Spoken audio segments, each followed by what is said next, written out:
កញ្ញាអ៊ីប្រញាប់ចង់រៀបការជាមួយខ្ញុំម្លេះសំណាងហើយដែលនេះគ្រាន់តែជាការស្រមើស្រមៃបើមិនអញ្ចឹងទេច្បាស់ជាមាននារីជាច្រើនលងស្នេហ៍លោកមិនខាន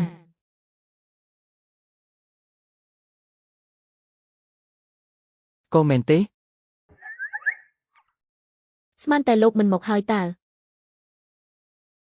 មិនមែននាងជាអ្នកនិយាយទៅថាមិនជួបមិនបែកទេអីធ្វើរកម្លេះលោកម្ចាស់លោកដូរខ្សែដៃថ្មីហើយឬពួកយើងពាក់កងដៃគូស្នេហ៍ហើយរកខ្ញុំមានការអីមានអីនិយាយមក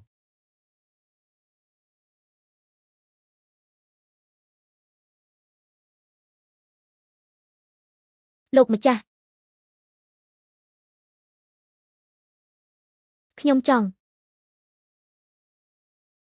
នាងអង្វរខ្ញុំនៅទីនេះតើខ្ញុំគួរតែយល់ព្រមឬអត់ខ្ញុំចង់សម្ព័ន្ធមិត្តជាមួយលោកចង់សម្ព័ន្ធមិត្តមិនមែនទេមិនមែនអីទៅរឿងនឹងមិនអាចមើលទៅនាងចង់យកលេសចង់សម្ព័ន្ធមិត្តដើម្បីនៅក្បែរខ្ញុំហើយនាងពិតជាស្រឡាញ់ខ្ញុំខ្លាំងណាស់លះបង់មិនស្ទើរទេ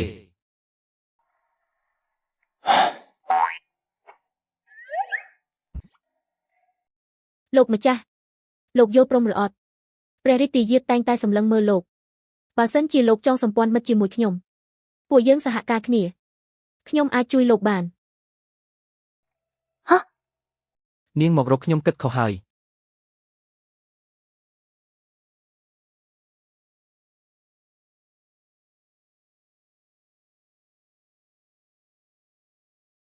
ខ្ញុំមិនចូលចិត្តស្រីទេម្យ៉ាងទៀតនាងគ្មានភាពស្មោះត្រង់គ្រប់គ្រាន់ទេ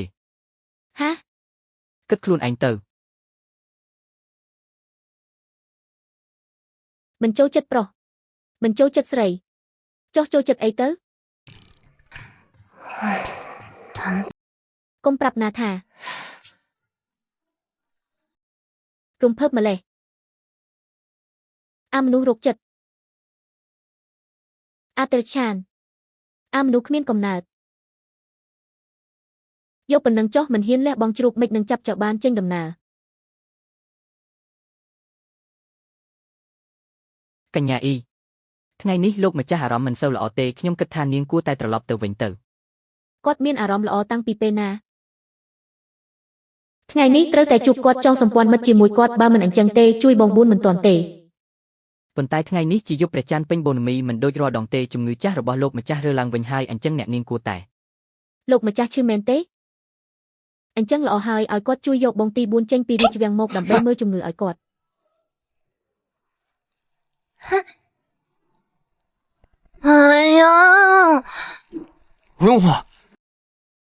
មិនមែនខ្លាចទេជំងឺរបស់លោកម្ចាស់ធ្លាប់ហៅគ្រូពេទ្យល្បីមកមើលច្រើនហើយតែមើលមិនជាទេរាល់ពេលដែលជំងឺរើឡើងគាត់តែងតែបាត់បង់ស្មារតីសូម្បីតែសម្លាប់មនុស្សក៏អាចដែរគួរឲ្យខ្លាចចម្លេះ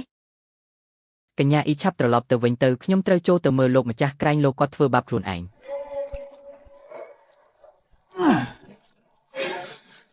អារម្មណ៍ឆេវឆាវកុំប្រាប់ណាថាជាជំងឺផ្លូវចិត្តសូមបញ្ជាក់ម្ចាស់ប្រព័ន្ធបានបំពេញបេសកម្មអ្នកថ្មីដោយជោគជ័យទទួលបានកាដូអ្នកថ្មីកញ្ចប់ថ្នាំរងាប់អារម្មណ៍មួយនិងយន្តការពារគ្រោះថ្នាក់ដល់អាយុជីវិតចំនួន2តែចង់ប្រែឥឡូវនេះទេតាមពិតបេសកម្មអ្នកថ្មីបានបញ្ចប់យូរហើយមិនក៏ទើបតែប្រាប់ឥឡូវចង់ស៊ីដាច់រង្វាន់របស់ខ្ញុំមែនទេម្ចាស់ប្រព័ន្ធនិយាយអីហ្នឹងគ្រាន់តែប្រព័ន្ធកាំងប៉ុណ្ណោះជឿខ្មោចអីប៉ុន្តែដោយសារមានរបស់ប្រព័ន្ធនៅក្នុងដៃហើយខ្លាចអីទៀតអាចប្រែក្រឡាប់វាសនាបានឬអត់គឺអាស្រ័យលើរាត្រីនេះហើយស៊ូ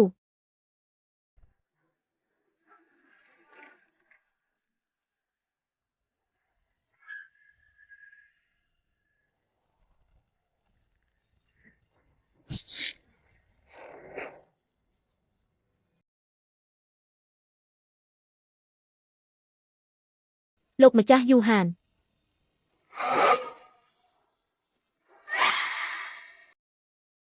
កញ្ញាអ៊ីនាងកុំទៅទីនោះចេញទៅ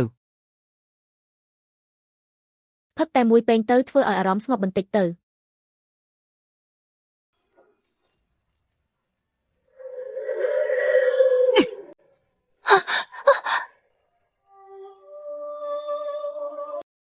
អញកំពុងធ្វើអីហ្នឹងឆាប់ទៅវិញទៅអ្នកនាងទី5ឆាប់ត្រឡប់ទៅវិញទៅកុំធ្វើឲ្យលោកម្ចាស់ខឹងអី ខ្ញុំមិនមែនមិនចង់ទៅទេតែជើងខ្ញុំទន់អស់ហើយ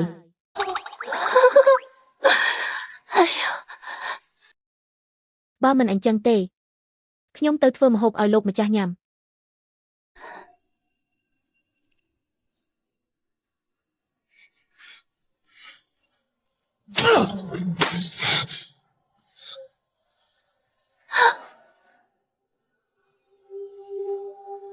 អ្នកដែលមិនស្ដាប់បង្គាប់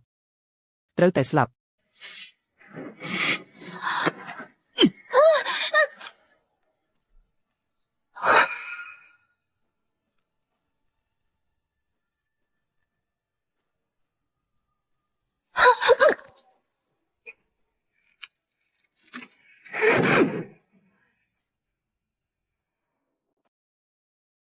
លោកម្ចាស់នេះគឺអ្នកនាងទី5លោកម្ចាស់ឆាប់លែងនាងទៅ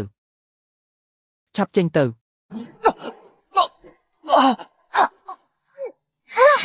ប្រព័ន្ធឈួតអីហ្នឹងហេតុអីក៏ថ្នាំមិនទាន់មានប្រសិទ្ធភាពទៀតខ្ញុំមិនចង់ស្លាប់បែបនេះទេថ្នាំរងាប់អារម្មណ៍មានប្រសិទ្ធភាពហើយគោលដៅគឺឈិនយូហាន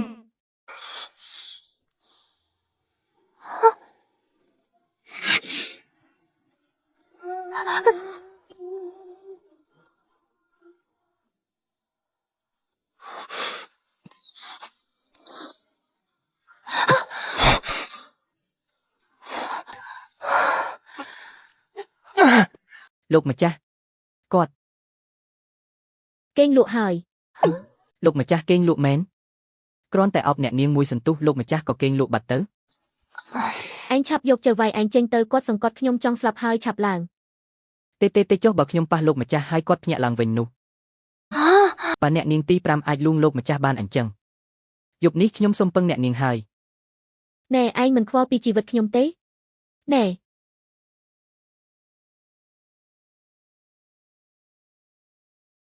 មើលទៅមានតែទ្រាំមួយយប់សិនហើយ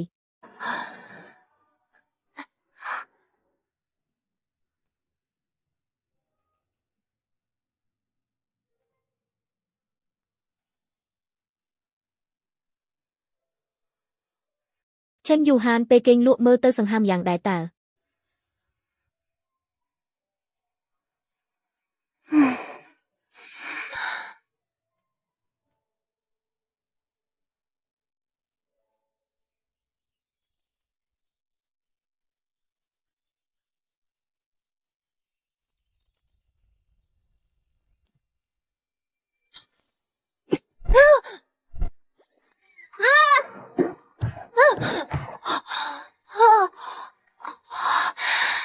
នាងជានរណាហ៊ានឡើងក្រោយខ្ញុំផងមិនចង់រស់ទេឈិនយូហានលោកកើតអីហ្នឹង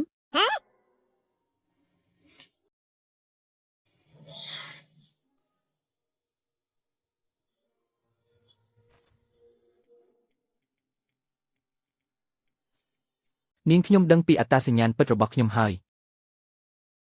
នាងជាមនុស្សស្រីដែលគ្មានមនោសញ្ចេតនាតើអ៊ីហិនហ្វុងពុកនាងបញ្ជូនមកស៊ើបការពីខ្ញុំមែនទេលោកនិយាយអីហ្នឹងឥឡូវនេះអស់ប្រយោជន៍ហើយលោកមិនព្រមទទួលស្គាល់ទេមែនទេ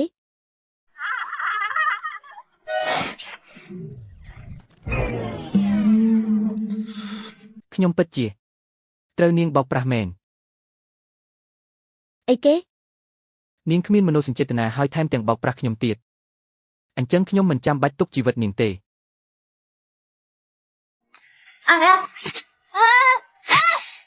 ជួយផងឆាវហើយជួយផងជួយផងជួយផង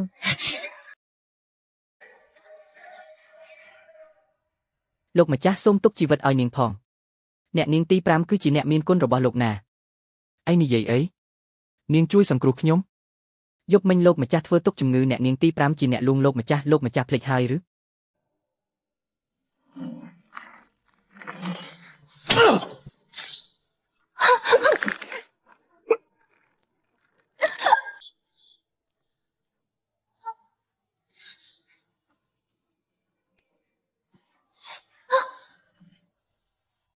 យប់មិញខ្ញុំពិតជាបានដេកលក់ក្នុងរង្វង់ដៃនាងមែន មែនហើយបើមិនមែនខ្ញុំទេលោកច្បាស់ជាឈួតកាប់ខ្លួនឯងស្លាប់បាត់ហើយ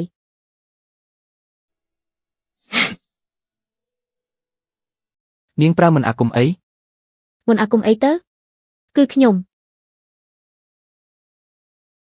មានក្លិនក្រអូបពីកំណើតស័ក្តិសមនឹងជំងឺលោកអាចជួយរងាប់អារម្មណ៍លោកបានយប់មិញដេកលក់ស្រួលសោះឡើងស្រមុកទៅហើយ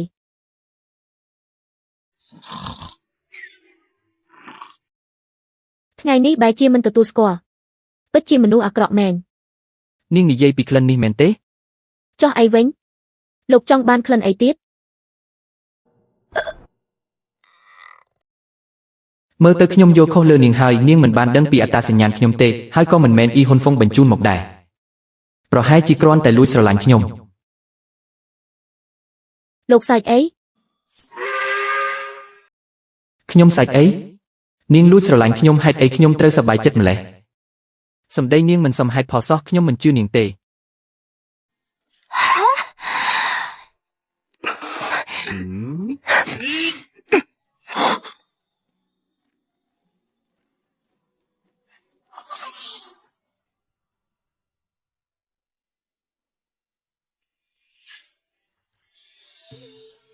នាងធ្វើអីហ្នឹងលេង លោកសាក់ហិតមើលទៅទទួលអារម្មណ៍មើលតើក្លិនលើខ្លួនខ្ញុំក្រអូបទេហិតហើយមានអារម្មណ៍ស្ងប់ទេ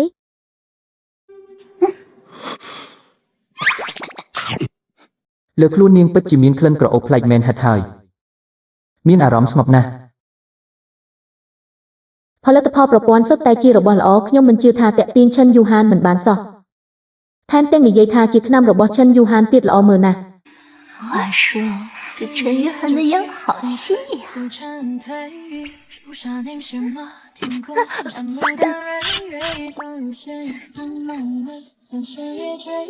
លោកម្ចាស់មើលចុះខ្ញុំបានជួយលោកហើយទឹកចិត្តនេះគ្រប់គ្រាន់ហើយមែនទេចុះរឿងចង់សម្ព័ន្ធ ទឹកចិត្តមិនទាន់គ្រប់ទេឆាវហើយជូននាងចេញទៅបាទអ្នកនាងទី5សុំទោសផង ណែលោកឯងនេះពិតជាឆ្លងស្ពានរស់ស្ពានចោលមែនដឹងអត់ចាំមើលទៅខ្ញុំមិនជឿថាតាក់ទាញលោកមិនបានទេ សំណាងល្អស្ទើរតែឡុងទៅហើយនារីម្នាក់នេះពិតជាមិនធម្មតាទេគួរតែនៅឲ្យឆ្ងាយពីនាងសិន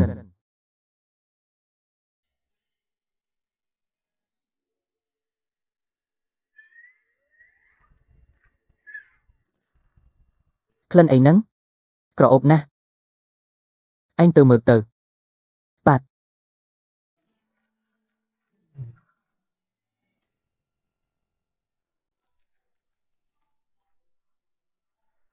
哎呀，好香啊！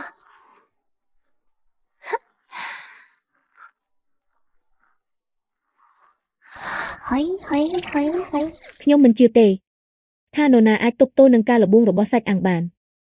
នេះជាគ្រឿងសាច់អាំងដែលខ្ញុំបានបដូរពីប្រព័ន្ធដោយប្រើពិន្ទុបុណ្យដែលបានមកពីការជួយយាយចាស់10អ្នកឆ្លងផ្លូវក្រអូបស្លាប់ហើយ 笑死你！ អ្នកនាងទី5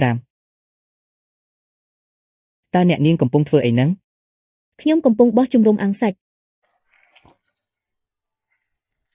មកនេះមកខ្ញុំប៉ាវឯងញ៉ាំសាច់អាំង ឆាវហើយត្រឡប់មកវិញ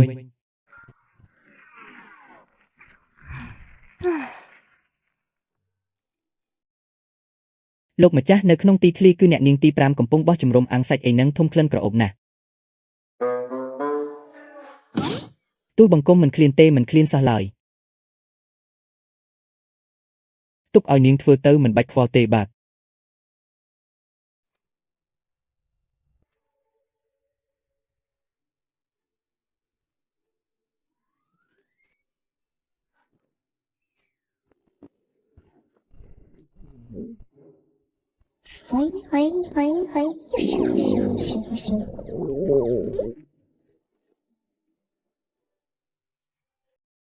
ទៅមើលទៅតើនាងកំពុងលេងល្បិចអីបាទ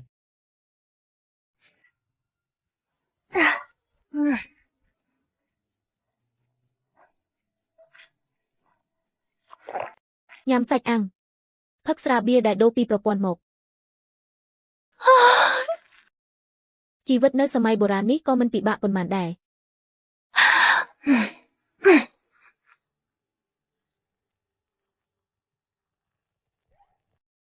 លោកម្ចាស់យូហានអ្នកចេញមកហើយ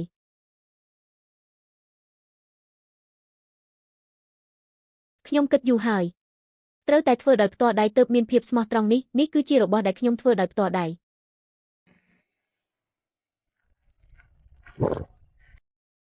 លើមេឃក្រោមដីមានតែមួយគត់អ្នកឆាប់ភ្លក់ទៅ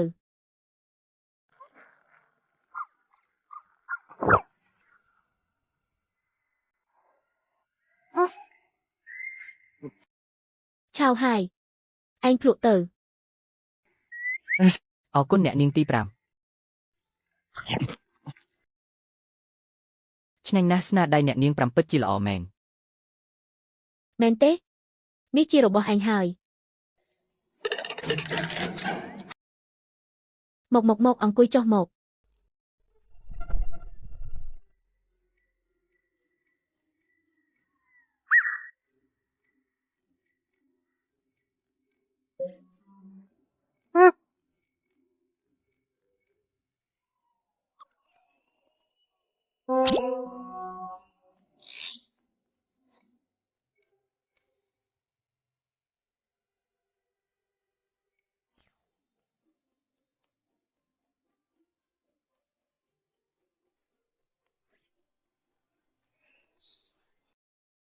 ឆាវហើយខ្ញុំដឹងថាអ្នកនឹងចូលចិត្តមកផឹកស្រាបៀរមួយកែវទៀតសប្បាយដូចទេវតាស្រាបៀរមើលពណ៌ដូចទឹកនោមនារីម្នាក់នេះកំពុងតែលេងសើចនឹងខ្ញុំមែនទេចូលមួយ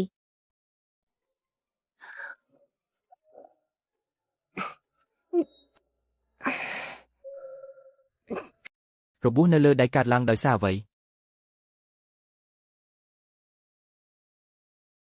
អូគ្មានអ្វីទេពេលធ្វើសាច់អាំងមិនប្រយ័ត្នក៏មុតទៅឲ្យតែអ្នកចូលចិត្តញ៉ាំគឺបានហើយដើម្បីឲ្យខ្ញុំសប្បាយចិត្តនាងសុខចិត្តធ្វើ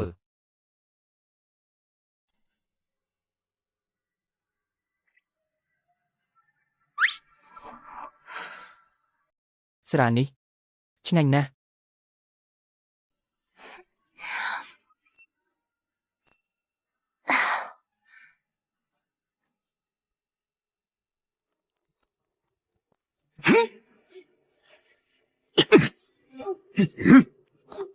អាចកាយយូហានឲ្យជីវិតមក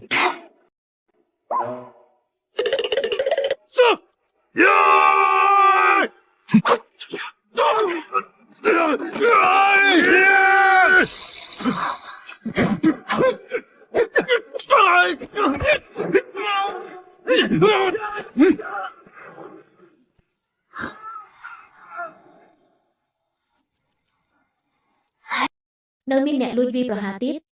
ឆេនយូហានទុកចិត្តខ្ញុំយល់ព្រមផ្ដល់ឱកាសល្អឲ្យខ្ញុំចងសម្ព័ន្ធមិត្តប្រព័ន្ធបើកយន្តការពារទីយន្តការពារបានបើកអាចទប់ទល់នឹងការវាយប្រហារដល់ស្លាប់បាន2ដង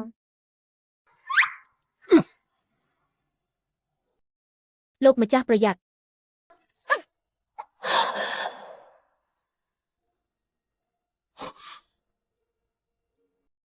អ៊ីនៀន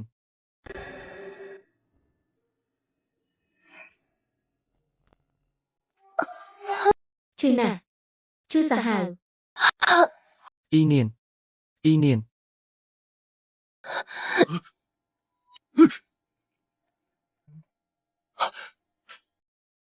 ហៅគ្រូពេទ្យបាទអ៊ីនៀនលោកម្ចាស់សូមលោកម្ចាស់ជួយសង្គ្រោះបងទី4របស់ខ្ញុំចេញពីរាជវាំងមុនពេលស្នំឯកប្រសូតកុំឲ្យគាត់ចូលរាជវាំងទៀតបើមិនដូច្នេះទេខ្ញុំស្លាប់មិនបិទភ្នែកមិនចិត្តទេអ៊ីនៀននៅឈរធ្វើអ្វីទៀតចូលរាជវាំងនាំអ៊ីជាតិចេញមកទោះបីជាត្រូវចងក៏ត្រូវតែចងគាត់មកវិញដែរបាទអ៊ីនៀន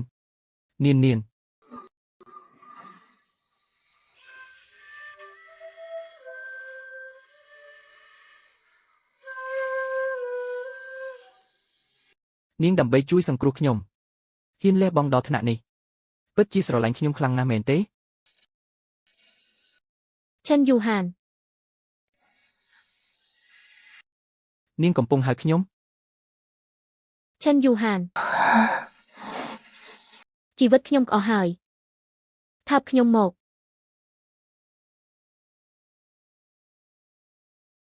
ពេលនេះហើយនាងនៅគិតរឿងនេះទៀត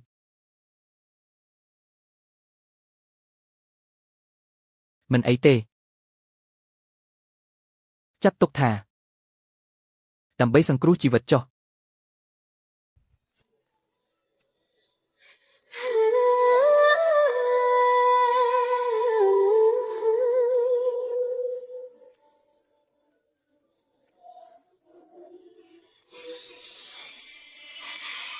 岁月烈酒气，风雪浮沉退役，树下凝血马，天空斩不断蕊蕊，撞入血一苍茫美，风雪月坠，同心纤细，30朝生辉。宫阙千重雪人心隔人味，他风孤雁不 លោកម្ចាស់ខ្ញុំនាំខ្លួនអ៊ីជាមកដល់ហើយអាចកែឯងហ៊ានបៀតបៀនប្អូនស្រីទី5របស់ខ្ញុំខ្ញុំនឹងសម្លាប់ឯង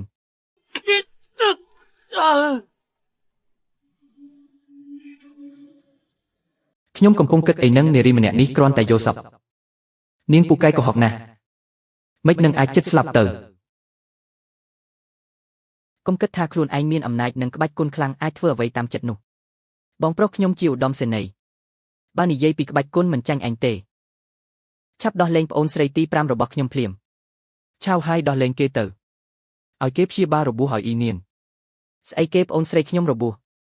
លែងខ្ញុំអ៊ីជាអ្នកនាងទី5របួសដោយសារជួយសង្គ្រោះលោកម្ចាស់ឬនាងនិយាយមុនពេលសន្លប់ទើបនាំលោកចេញពីរាជវាំងតែលោកមិនព្រមស្ដាប់ទើបខ្ញុំចង់លោក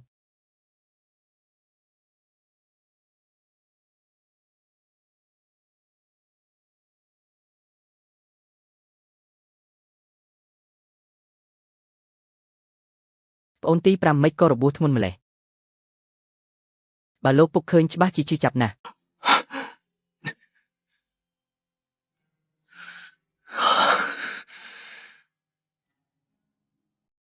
នាងយ៉ាងម៉េចហើយ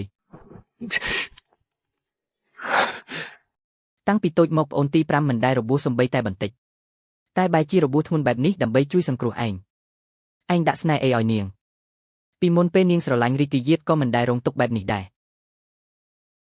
គ្រាន់តែប្រាប់មកថានាងយ៉ាងម៉េចហើយសំណាងល្អមិនប៉ះពាល់ដល់កន្លែងសំខាន់សម្រាប់ទៅបានហើយប្អូនទី5ពិបាកធ្វើចលនាដូច្នេះមានតែរំខានស្នាក់នៅទីនេះហើយសូមលោកម្ចាស់ហៅឈុនឆៅមកមើលថែនាងផងលោកទៅណា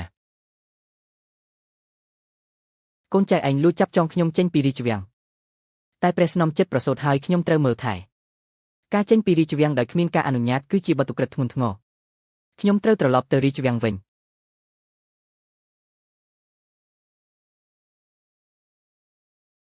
ឃុំខ្លួនគេឲ្យស្រួលបួលមុនពេលព្រះស្នំប្រសូតមិនអនុញ្ញាតឲ្យគេចេញមកទេបាទ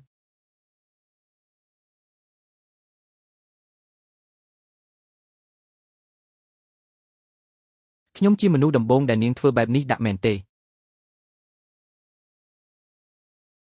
ដើម្បីជួយខ្ញុំសូម្បីតែជីវិតក៏មិនខ្វល់ដែរមែនទេ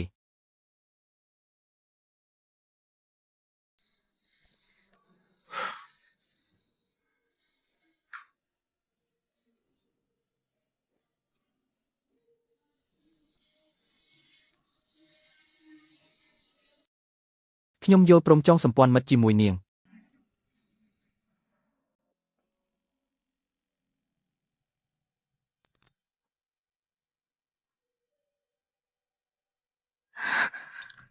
ចេញទៅសូមអត់ទោសផងលោកម្ចាស់ ឈុនឆៅកុំបារម្ភអីចៅហ្វាយខ្ញុំមិនចង់យកជីវិតនាងទេមនុស្សកំសាកគ្មានប្រយោជន៍ភ័យឡើងលុះប្រលឹងអស់ហើយ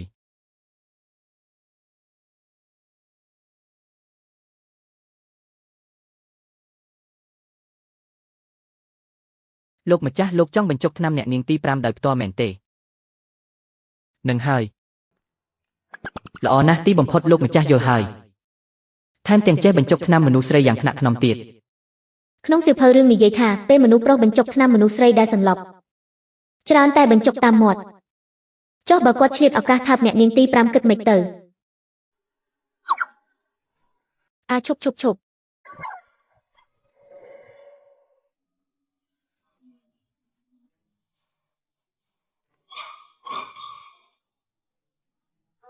ជួយមើលថែអ្នកនាងឯងផង អ្នកនាងស្គមដល់ហើយ លោកម្ចាស់អ្នកលួចធ្វើឃាតនោះគឺជាមនុស្សរបស់ព្រះអង្គម្ចាស់ដូចដែលខ្ញុំគិតមែនមិនអាចទុកគេឲ្យរស់ទេយកទៅគុកក្រោមដីទៅបកស្បែកអ្នកលួចធ្វើឃាតនោះចេញទៅធ្វើជាអំពូលភ្លើងបាត់ឯងនិយាយស្អីហ្នឹងអ៊ីនានជួយឈិនយូហានបាំងព្រួញគេមិនដែលខ្វល់ពីនាងទេព្រះអង្គម្ចាស់មនុស្សរបស់យើងធ្លាក់ក្នុងដៃឈិនយូហានហើយតើគេនឹងសារភាពពីត្រង់ទេមិនអីទេខ្ញុំខ្លាចតែឈិនយូហាននិងអគ្គមហាសេនាបតីចង់សម្ព័ន្ធនឹងគ្នាទេទើបខ្ញុំចង់លូកដៃមុនតែពេលនេះមើលទៅប្រហែលជាអ៊ីនានស្រឡាញ់អាចឆ្កែឈិនយូហាននោះខ្លាំងណាស់មើលទៅ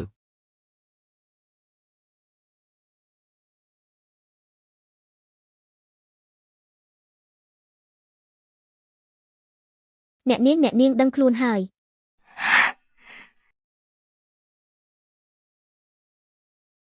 ឈុនឆាវក៏ខ្ញុំឈឺណាស់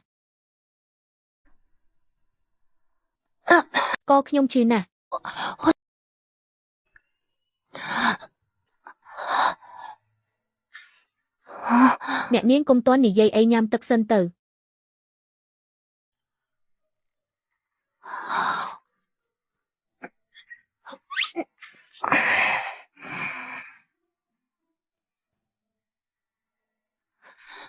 ប្រព័ន្ធខ្ញុំចិត្តស្លាប់មែនទេមិនក៏ខ្ញុំឈឺម្លេះខ្ញុំគ្រាន់តែជួយបាំងព្រួញទេតើ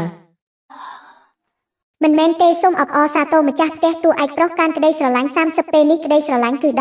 10ទី2របស់នាងគឺត្រូវឈិនយូហានបញ្ច្រកថ្នាំឲ្យខូចស្អីគេខ្ញុំត្រូវឈិនយូហានបញ្ច្រកថ្នាំឲ្យខូចនឹងអ្នកនាងមិនដឹងឈិនយូហាននេះឈួតមែនទេខ្ញុំខំជួយគេបែរជាមកបញ្ច្រកថ្នាំខ្ញុំទៀតគេគួរតែស្លាប់ទៅឈួតកុំបន្ទោសខ្ញុំអីគ្មាននរណាអាចខាត់លោកម្ចាស់បានទេលោកម្ចាស់គួរឲ្យខ្លាចណាស់ឈឺណាស់ខ្ញុំមិនបន្ទោសឯងទេឈុនឆាវអ្នកនាងកុំកំរើកពេទ្យប្រាប់ថានាងត្រូវសម្រាកបងទី4យ៉ាងម៉េចហើយឆាវហើយប្រាប់ថាឈិនយូហានបញ្ជាឲ្យគេនាំបងទី4អ្នកនាងចេញពីវាំងទៅព្យាបាលចុះបងទី4ខ្ញុំនៅណាវិញឬថាត្រូវឈិនយូហានវាសន្លប់ហើយយកទៅឃុំទុកស្អីគេខ្ញុំទៅរកបងទី4បើនាងចង់ស្លាប់ក៏ចុះទៅអ្នកនាងអ៊ីកុំបារម្ភអីគឺបងទី4អ្នកនាងចង់ត្រឡប់ទៅវាំងវិញលោកម្ចាស់ខ្លាចនាងភ្ញាក់មកឡូឡាទើបឲ្យគេឃុំព្រះអង្គម្ចាស់ទី4សិននិយាយច្រើនម៉េះ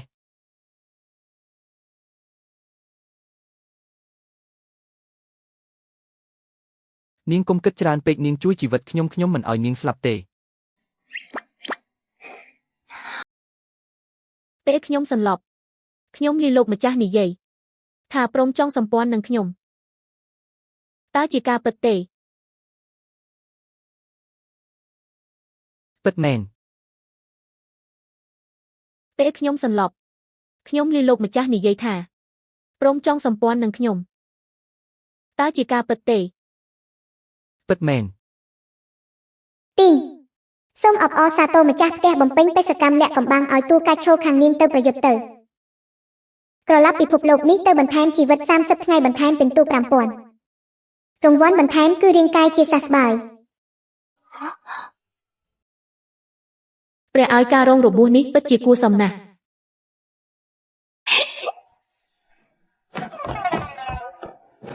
លោកម្ចាស់លោកគឺជាឪពុកទី2របស់ខ្ញុំហើយនាងនិយាយស្អីនឹងមិនទាន់ចុះមកទៀតចង់ឲ្យរបួសរហែកហូរឈាមស្លាប់មែនទេ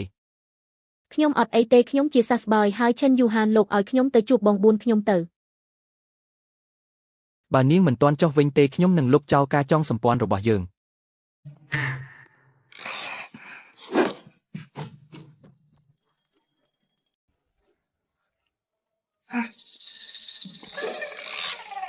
រាងកាយសឹកខ្ចីម៉ត់ខៃបែបនេះហេតុអ្វីបានជាមានមនុស្សល្ងងដូចជានាងនៅលើលោកនេះទៅវិញ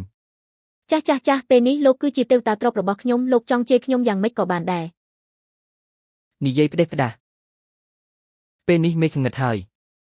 នាងសម្រាកសិនទៅព្រឹកស្អែកខ្ញុំនឹងឲ្យបងប៊ូទីនរបស់នាងមកជួបនាង ចាស់លោកម្ចាស់ក៏ឆាប់សម្រាកដែរទៅ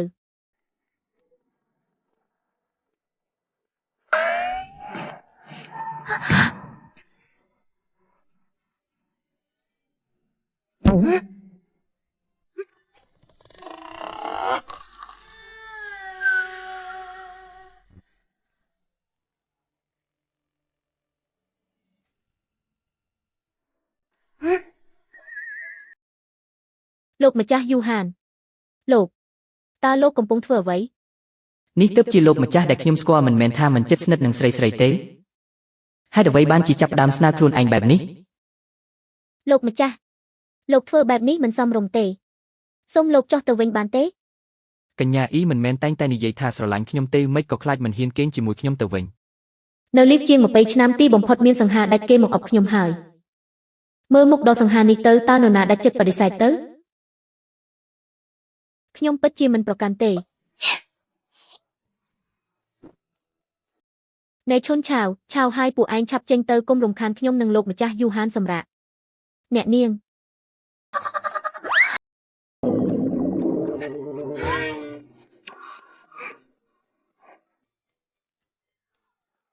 នៅមិនទាន់លេងទៀតហាមប៉ះខ្ញុំ អ្នកដែលឲ្យខ្ញុំកេងកំដរគឺលោកអ្នកដែលមិនឲ្យខ្ញុំប៉ះក៏ជាលោកពិតជា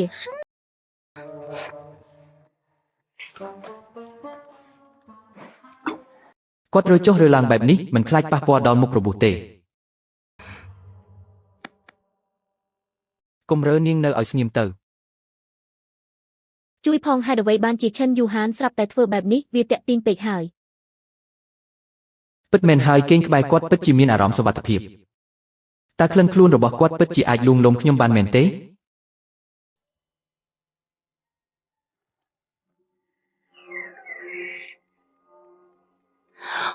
រូបគឺសូនគឺរូបគឺសូនគឺរូបគឺសូនគឺរូបគឺសូនគឺរូប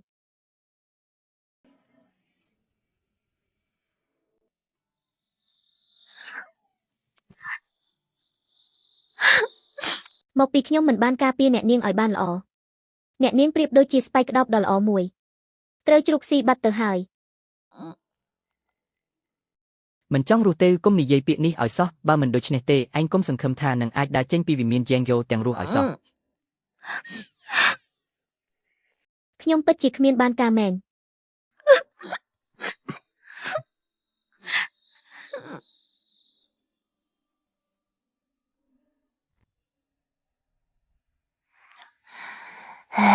ព្រះពោធិសត្វខ្ញុំក៏ត្រូវការអោប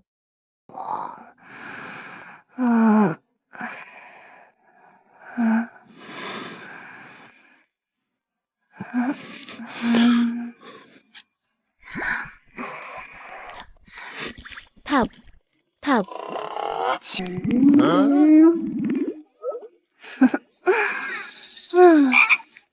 ពិតជាមិនធ្លាប់ឃើញអ្នកណាដែលមានការប្រុងប្រយ័ត្នខ្ពស់តែល្ងងបែបនេះសោះ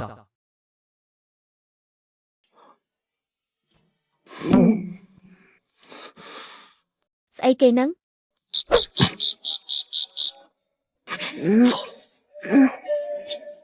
ឈិនយូហានលោកកំពុងធ្វើអ្វីលោករំខានការគេងរបស់គេទៀតហើយស្លាប់ហើយភ្លេចខ្លួនមួយផ្លែតភ្លេចថាម្នាក់នេះគឺជាជនពាលដែលសម្លាប់មនុស្សមិនញើសដៃខ្ញុំចង់មានន័យថាលើកក្រោយពេលលោកដាស់គេលោកអាចទន់ភ្លន់បន្តិចបានទេខ្ញុំខ្លាចថាខ្ញុំងើបពីគេងទាំងខឹងហើយនិយាយមិនសមរម្យដាក់លោក នាងមិនមែនចង់ជួបបងបួនរបស់នាងខ្លាំងទេភ្ញាក់ឡើងខ្ញុំនឹងហៅគេមកជួបនាង ចាស់ លោកម្ចាស់មិនស្រួលទេបងទី4អ្នកនាងអ៊ីរត់បាត់ហើយ ឯងនិយាយថាម៉េច លោកម្ចាស់មិនស្រួលទេបងទី4អ្នកនាងអ៊ីរត់បាត់ហើយ ឯងនិយាយថាម៉េច កុំបារម្ភអីគាត់បានរត់ចេញទៅតែមិនទាន់រត់ចេញពីវិមានផងក៏ត្រូវអ្នកបម្រើចាប់បានបាត់ទៅហើយពេលនេះឈុនឆាវកំពុងតែលួងលោមគាត់ហើយ